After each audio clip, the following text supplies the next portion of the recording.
Hi there, it's Kevin with RogueDeckBuilder.com here with some more spoiler cards. Again, I hope that my spoiler videos give a bit of a break from the masses just reading the cards off, and I can actually tell you where I'm going to try to apply these cards or how they might actually affect Standard or Modern.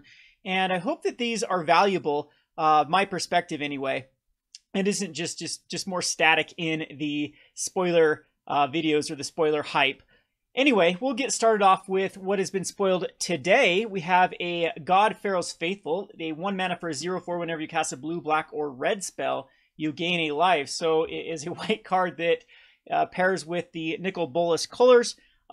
It's pretty good. I think that like a white-blue, especially Control Shell, might want this, as you can put this down on turn number 1, and it's going to be able to, I mean, it dies a Fatal Push, but they'll still have to use like a Fatal Push. If you're a control deck, they're keeping removal in. That's a win-win scenario right there. And then every blue spell that you cast, or if you're in black, for example, is going to gain you some life, which against the aggressive base decks, that's going to be the key card to get you there. As far as, will it really see more than sideboard play? I have a hard time thinking that this is going to really, I mean, it'd be really good if it said white in there, but I could see why, you know, for flavor reasons they didn't put it. But it's also going to be pretty decent in sealed and draft, as this is going to just be a huge roadblock. There are a lot of like aggressive creatures, like 3/1 creatures, for example, in the Amonkhet block, and this card is just going to kind of stonewall them until they find an answer for it. The Frontline Devastator, the Eternal of Harsh Truths, the Merciless Eternal, or all these Afflict 2 cards. They all have their respected flavors from each color. I do like the blue one especially because at least you're getting it for 2 damage or draw a card, but it might not be what blue wants to be doing. And yeah, so it does feel very weak still when it gets blocked. It just does too. The Afflict is weird when they block it because this card on a 1/3 body is not going to kill whatever's blocking it. So at that point, they can just take 2 damage, and blue not being the more aggressive deck when they need to be holding back things to block. I think that this is going to, it is though a Stealer of Secrets, so yeah. And actually it doesn't even have to deal damage though. Attacks and isn't block draw a card. I don't know if that's actually going to be relevant or not, but if they end up trying to fog it, for example, it still does draw a card.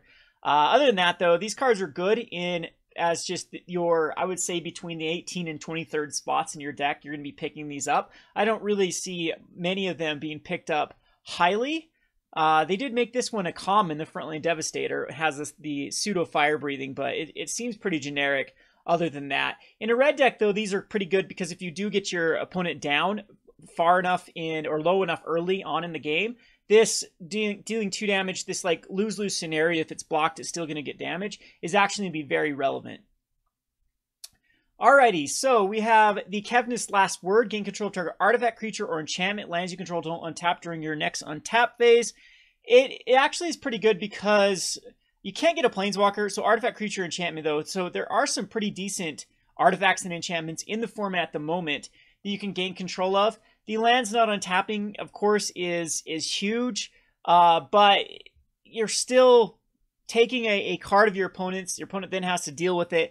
We know how good like mind control effects have been, especially in, we had there's the energy one at the moment. The energy one is only used, you can only use it in an energy type strategy. This one is a little more versatile. I definitely think that these cards are underrated. The lands not untap.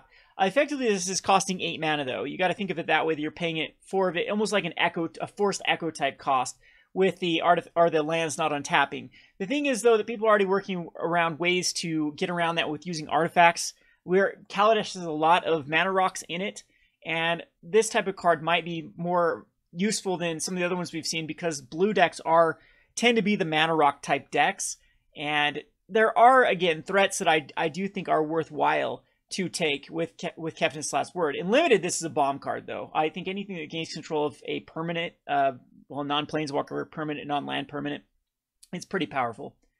Hazardous Undying Fury is an interesting card. 6 mana is a bit steep, and then you exile the top 4 cards of your library, and you may cast any number of non-land cards with converted mana cost 5 or less from among them. So the thing is, though, you can't get something huge. It's very awkward. I mean, best case scenario, you can cast 20 mana worth of cards. But you got to think that 1/3 of your deck is going to be lands. You have to shuffle your library, so there's no way that you can actually set up what you're going to cast. And so you're going to miss on at least one of those cards. A lot of times, two of the cards are just going to flat out miss. If you have anything that's over converted mana cost 5, like if you hit another one of these Hydrate's Undying Fury, it doesn't cast. And so in all likelihood, you're going to get in that between 2 and 3 cards. And to me, that just doesn't seem worthwhile. I think the only way that this would be worthwhile is if you could get like an Ulamog off of it. But if it's converted mana cost 5 or less, and then lands you control don't untap. So pretty much this is just like a terrible collected company. Like a very, very, like top 4. It need to be, yeah, this card is just absolute garbage now that I keep reading it. Very unplayable. It's too risky. Of course, there'll be those times when people hit the magical Christmas land and assemble something, but most of the time, this is not going to work out in your favor. You're spending 6 mana and most likely going to be casting maybe you're going to be lucky if you get a CMC worth of 6 mana that casts off of this card. Another card that I think is just they were too conservative with is this Hour of Eternity. It's also a sorcery, which is really, really confusing to me because I think that if this was instant, it'd be playable. You have to dump a ton of mana into this card. You also have to have a ton of creatures into this card. I guess for 5 mana, you can copy a creature and make it a 4/4. There is a lot of interesting cards that, for example, like an Infect card, if Infect was in the format, or a Double Strike card, you can exile it and then you can upgrade like a 1/1. Anything with like a low converted mana cost can be upgraded. But again, you're spending 5 mana to effectively reanimate a card. It does give blue a sort of reanimation type effect, which is interesting because blue, typically that's something that goes to either white or black. And then I guess if you spend even, and it's right on par with most things that are in standard at the moment, like Rise from the Grave and the one out of Shadows of Innistrad that gets 2 creatures back. The thing is, though, that most of the things you want to reanimate will have greater power and toughness than 4/4. But again, this does open it up to a lot of the ETB type effects. You do have to exile the cards when they and have them in your graveyard. There's a lot of ifs with this card. Every other 2 mana after that. So for the first one, 5, then 7, then 9. Yeah, that gets very, very steep to reanimate. And I think that actually blue, not being a creature-based deck, and the triple blue, meaning that you can't splash this very easily, is going to really hinder this card from seeing a lot of competitive play. This is going to be, of course, a bonkers card in Limited, as you're going to get just so much value out of it. But it's very, very tough to make it seem like this is worth it in Constructed.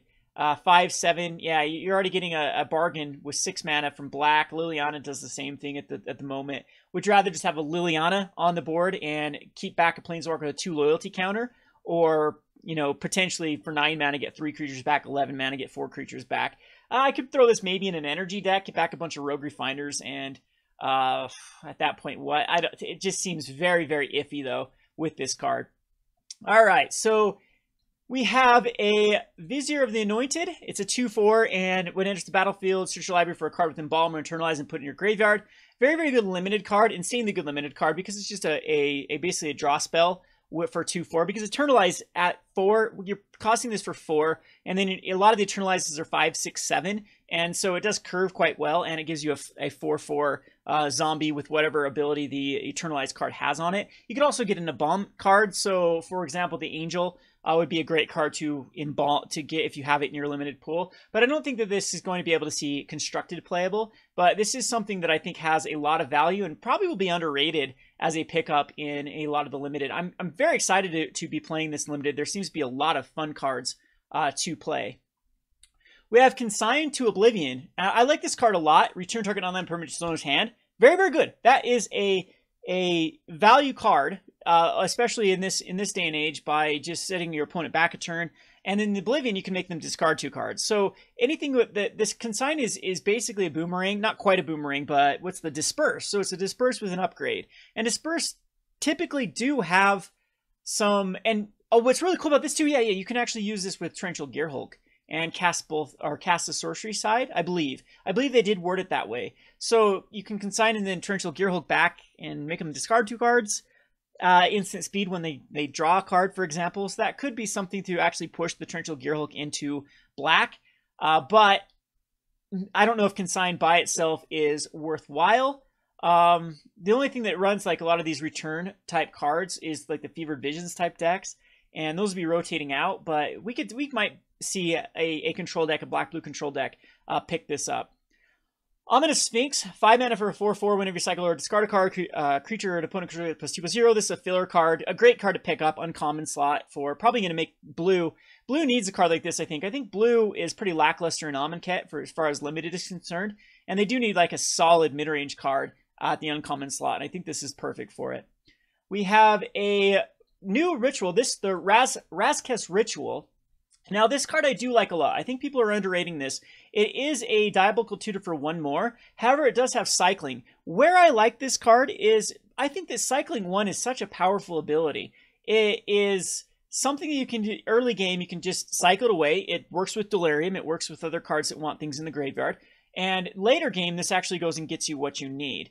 Where I like this card is with Seasons Past, because you can early on just cycle it, and then once you cast the Seasons Past, then you get back the ritual, and then you can rinse and repeat with Seasons Past. And right now we've been missing something with Seasons Past. Diabolical Tutor just is terrible in my playtesting with the Seasons Past deck. This card, you cycle it early. You don't try to go get your Seasons Past unless you've assembled it late game and then go get it. And then when you cast your Seasons Past and have stabilized, this gives you that rinse and repeat. So I do like this addition. I think it might have a resurgence for Seasons Past for like a heavy control base list. But right now, their mid-range is just really, really good.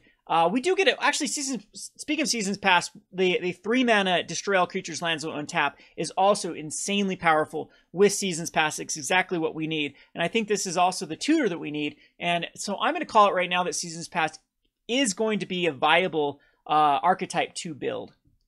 So we'll be looking forward to that. I'll play it as soon as the cards come out.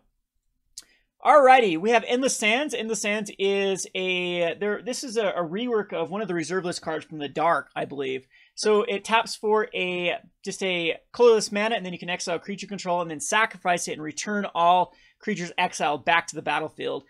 This is kind of fun when you have a lot of ETB effects, or like you use this card when your opponent tries to like board wipe or a single target removal something. You can exile your creature, and then late game you can just keep building up and then throw all those cards out.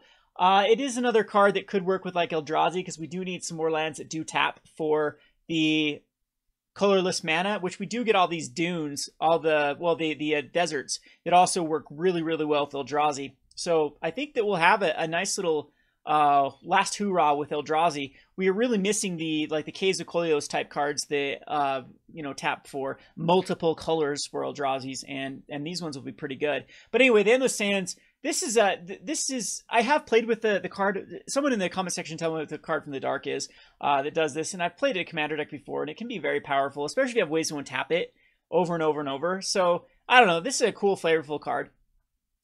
Hour of Promise. Now, this is a card that I think is currently underrated because there isn't a lot of ways it can actually search for lands, just lands, just any old lands.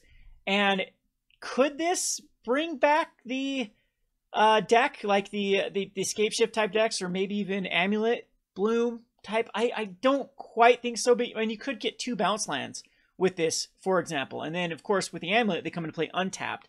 And that doesn't net you up mana. You're still down mana with the Hour of Promise, but you're only down 1 mana at that point. You do have to then return cards back to your hand, or return lands back if you bounce it. But again, with Scape Shift, with Westvale Abbey, with all these key cards that a lot of decks use for like Sylvan Scry, think of Tron here. This seems pretty good in Tron.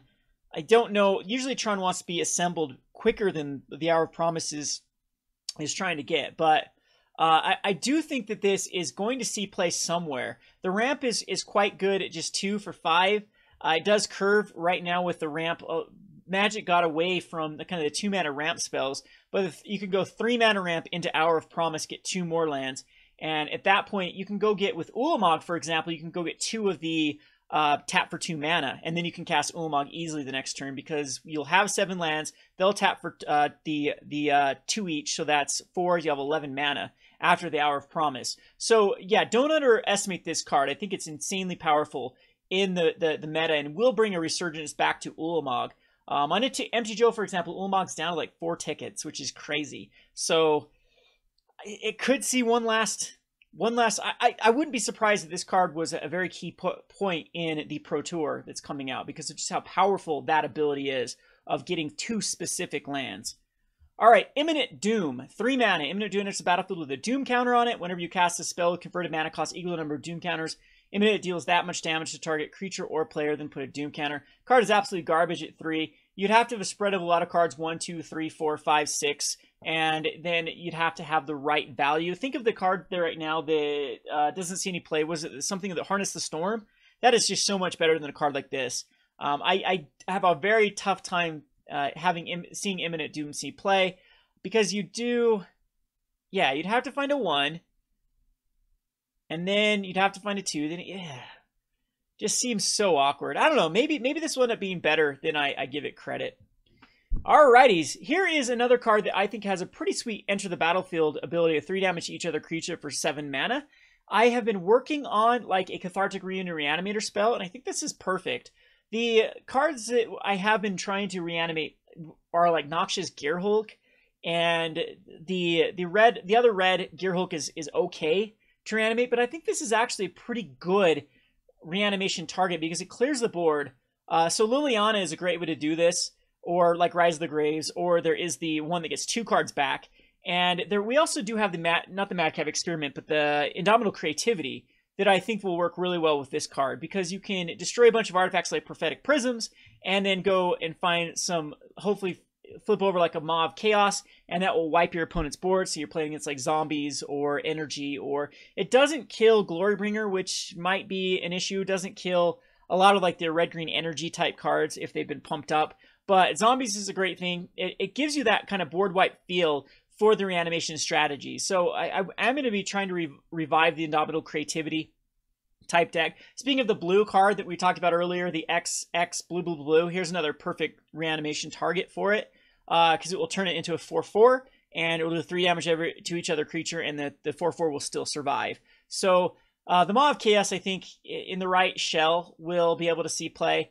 It is pretty steep mana cost to hard cast it. It does still curve with, though, that reanimate, or the ramp spell that we talked about earlier, where you get 2 specific lands because it's 5 into 7. Yeah, so don't underestimate this card. I think it's going to see some play in the right standard shells. The Chandra's going to need a replacement. Is this card a replacement for Chandra? Probably not. I still like the synergy with this and Liliana, though. I think it's quite good. This can get back, easily twice in a game with just 1 Liliana. Alrighty, so all the dunes we talked about, I think these are actually pretty good, just because they allow you to actually have colored mana, and like the Shefnet Dunes is actually one of the cards I'm really looking forward to, because it allows Eldrazi Displacer. This is a lot easier for Eldrazi Displacer. Creatures. This also works with an Eldrazi Displacer type deck, where you can spend the 4 mana, sacrifice a desert. No, it doesn't have to be the dunes, and creatures you control +1/+1 until end of turn. So say you've gone wide with like the Eyeless Watcher type strategy, and then you need something to finish it off. This is easily everything +1/+1. That could easily just take over the game by itself right there. The top 4 cards of your library is decent if a mill deck ever is. The thing about this card is it has by far the most easy activated ability here for just 2. And 4 cards is quite relevant for a land. Like, this is a card that's going to get value later on. The paying 1 life, though, is a bit of an issue. The Deadlands is put 2 counters on a creature, shorts, removal late game, but kind of weird removal. Same with 2 damage to each opponent. That is a very steep cost at 5. And a target creature gets +3/+3 for 4 mana here is pretty weak too. I think the ones that I like the most are the Shevnet and the Ipnu. Alright, so now we're on to some good stuff. Hollow One is a card that I really, really like. This is a card that people have already been talking about how it pairs nicely with like Cathartic Reunion. As you run Cathartic Reunion, and it effectively reduces the cost down to 1, so you get a 4/4 for 1 mana. It also has cycling itself, so if you choose to cycle this early, and it's an artifact creature that you can cycle. So what I like this for is Delirium. It gives you a basically put an artifact and a creature in your graveyard on turn 2 for 2 mana, and you get a draw card. That is pretty powerful by itself. And even if you go into Modern, you have cards like Burning Inquiry. Burning Inquiry says draw 3 cards and then discard 3 cards at random. So effectively, if you turn 1 Burning Inquiry and this doesn't get discarded, you have one in your hand, you can cast it for free, as its cost will be reduced to 0. So anything that can have its cost reduced that much is pretty decent. And we have still a lot of the Delirium type strategy decks. Excuse me. Key to the City still exists in this format, and I think that don't worry about the whole cycle. For each card you've cycled this turn, the discard is very, very key with the amount of discard cards we have in the format. On to Appeal to Authority. Until an target creature control goes +X for X the number of creatures you control, and then you can tap 2 creatures your opponent control, and creatures you control gain Vigilance until end of turn. Vigilance is always pretty good. It gives all your creatures Vigilance. That is pretty huge with all the Exert type cards. Giving 1 creature +X and a go wide strategy is also pretty powerful for just 1 mana. It could see constructed play, but I think this is more of a limited bomb, and it is an uncommon too, so be looking forward to playing lots of these in your green-white shells for the Sealed and Draft. Godpharaoh's Gift is an interesting card. You can get it with the Gate of the Afterlife, and it's probably, I think the Gate, yeah, you just have to have, what, 4 creatures in your graveyard to go get the Godpharaoh's Gift. And at the beginning of your combat, on each your turn, you exile creature card from your graveyard. If you do, create a token that's a copy of a card except as a 4/4 black zombie, gains haste until end of turn. That's actually quite good in a self-mill reanimation type strategy. Every combat you get 1 back. And so think of the Hellion. The only problem with this is it does cost 7, but it does the Gate to the Afterlife, or whatever the card is called. Is it a 3-mana spell, a 4-mana spell? You just have to have 4 creatures in your graveyard, I believe, is the prerequisite. I don't think we should underestimate this. I think in the right hands, this Godpharaoh's Gift is actually be pretty good. It just screams value, and it is 7 mana. That is very, very steep. So at that point, I mean, you're casting a lot of, you're casting a Nicol Bolas at that. You're casting a Sorin at that level. That's a bit of a stretch, but Commander's going to love this card. It's pretty solid. Unraveling Mummy is pretty much a lifelink and death touch to zombies, pretty much a filler card in the white-black. Let's go on to Overwhelming Splendor. This is where we got to, I believe, from the last spoiler video. Yep. So, I mean, those are the new spoilers. Not a lot of too, like, juicy cards here. But, yeah, it's looking to be a pretty cool set as far as, this is one of those sets that I think that these cards just don't scream. It's not Kaladesh. Everyone knows at this point how much I despise Kaladesh. Every one of those stupid cards is pushed. It was like, okay, this is going to see play because it's just better than everything that exists in Standard right now. We're talking about cards like Bristling Hydra and Rogue Refiner, and so like the energy-based cards. They really push energy and they really push artifacts to the point that they were just so much better than everything else. Like those strategies, and unfortunately, this Amonkhet exists with that set. But a lot of these cards seem more like build-around cards, so I really like these long-term. I think a lot of these cards are better when you go back into like Modern, and just the cycling alone, like a lot of these cycling 1s and cycling 2s are going to have some sort of effect on Modern in the long term. So I don't know. Let me know in the comment section below what you think about these spoilers. We'll try to keep on top of things, and we'll get to brewing these. I know I say this every time when a new set comes out, but I'm really looking forward to trying to reinvigorate the Rogue Master Brewer, and we have some cool ideas for that. Anyway, some cool collaborations for that competition. I do want to get back to the more community brewing, and summer's just an awkward time for me. I've been very demotivated since the GP Vegas. GP Vegas is okay. I don't know. I just wasn't feeling it. I think that if I wouldn't have been on vacation, went to Lake Powell, which if anyone's ever been to Lake Powell, it's literally paradise on earth. And just the fishing was amazing. There with friends and family. And to go from that to playing Magic the Gathering in 108-degree weather in Vegas, it's just, I don't know. I just need to get back in the swing of things with Magic. Just having one of those, like, bleh moments where I think that if I didn't run a YouTube channel, it might be one of those times where I'd make take a huge hiatus from the game. But I'm looking forward to be reinvigorated, remotivated, and just bear with me, have patience. Hoping that we get some new blood in the MTG community, people that want to collaborate, people that want to brew, people who want to be positive and not be gatekeepers and have all these stupid alliances and things like that. But that's a rant for another day. Hope you enjoyed this spoiler video. This has been Kevin with RogueDeckBuilder.com. Thanks for watching.